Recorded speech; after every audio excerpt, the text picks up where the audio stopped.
दाल एक ऐसी डिश है जो हर घर में तकरीबन रोज ही बनती है। अगर रोज ना बने तो एक दिन छोड़ के तो लाजमी बनती है। अब रोज एक ही जायका खाना पॉसिबल नहीं होता। आज हम आपके लिए लेकर आए हैं ऐसी मजेदार दाल कि जिस वक्त आप बनाएंगे ये गोश्त और चिकन को भी पीछे छोड़ देगी। इतनी लजीज और मजेदार बनती है, बस इसका तरीकेकार थोड़ा सा चेंज है। तो चले चलते हैं अपनी रेसिपी की तरफ। बिस्मिल्लाहिर्रहमानिर्रहीम, अस्सलाम वालेकुम। आधा किलो मूंग मसूर की दाल लेकर बहुत अच्छे तरीके से वॉश कर ली और उसमें तकरीबन आधा किलो के करीब ही पानी ऐड कर दिया। 1 टीस्पून हल्दी, 1 टीस्पून रेड चिली पाउडर, दरमियाने साइज का एक टमाटर और दरमियाने साइज की ही प्याज को बारीक स्लाइस करके ऐड कर दिया। तकरीबन 3 से 4 टेबलस्पून पुदीने के पत्ते और हरे धनिए के पत्ते ये ऐड करने के बाद हमने चूल्हे पर चढ़ाकर इसमें बॉईल का वेट किया। सॉल्ट अभी ऐड नहीं किया, वो हम बाद में ऐड करेंगे और इसका बघार बिल्कुल अलग होगा, वो भी देखेंगे। और साथ ही इसमें हम मजीद गलने के बाद चीज़ें ऐड करेंगे, वो मैं आपको बाद में बताऊंगी। चलते हैं दूसरी साइड पर। यहाँ पर मैंने तकरीबन 1 टीस्पून ली कलौंजी और साथ ही यहाँ पर मैंने 1 टीस्पून राई दाना ले लिया। राई दाने को चेक कर लीजिएगा, साफ होना ज़रूरी है। इसके अलावा 1 टेबलस्पून भर के साबुत धनिया लिया है। कुटी हुई मिर्च ली है 1/2 टीस्पून और साथ ही यहाँ पर 1/2 टीस्पून मैंने हल्दी ली है। और इन सारी ही चीज़ों को हमने दरदरा सा पीस लिया है और जिस वक्त आप पीसेंगे इतने मज़े की खुशबू इसमें से आ रही होगी। अब हम इसे रखेंगे साइड पर और साइड पर रखने के बाद अब हम चलते हैं दाल की तरफ। दाल को चेक कर लेते हैं। दाल को तकरीबन 15 से 20 मिनट हो गए पकते हुए और माशाल्लाह से ये दाल बिल्कुल रेडी हो गई है, बिल्कुल फट चुकी है। दाल के फटने का मकसद यही होता है कि वो गल चुकी है।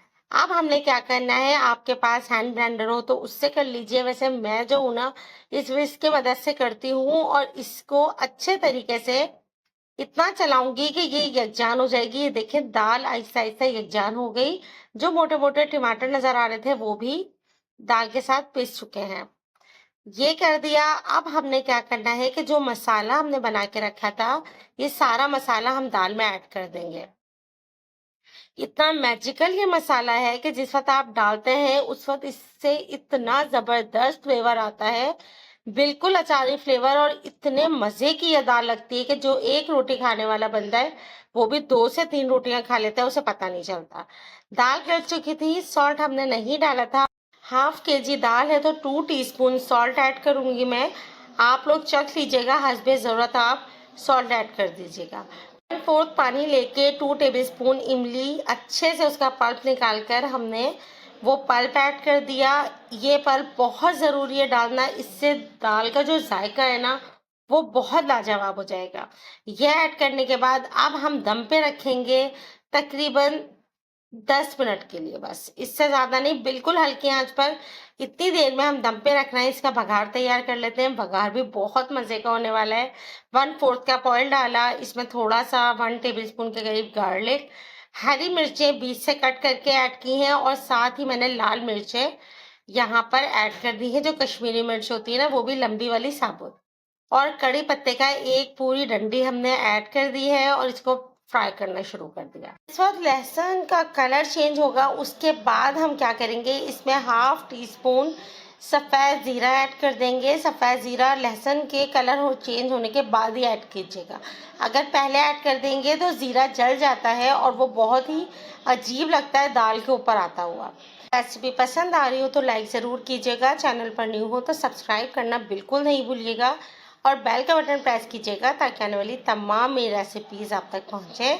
अब ये पूरा बघार हमने दाल के ऊपर डाल दिया। दाल के ऊपर डालने के बाद अब मैंने क्या किया, थोड़ी सी दाल लेके फ्राई पैन में डालकर वो भी दाल में ही पलट दिया। इससे क्या होगा कि कोई भी चीज़ ज़ाया नहीं होती। इसको मिक्स किया। चावल ज़रूर बनाइएगा, चावल के साथ ज़रूर ट्राई कीजिएगा। बहुत मज़े की ये दाल बनती है और जिस वक्त आपने ये बना ली आपका दिल चाहेगा आप रोज़ ये दाल बना के खाएं। कमेंट करके ज़रूर बताइएगा कि रेसिपी आपको कैसी लगी। इंशाल्लाह नेक्स्ट रेसिपी में मिलेंगे। अल्लाह हाफ़िज़।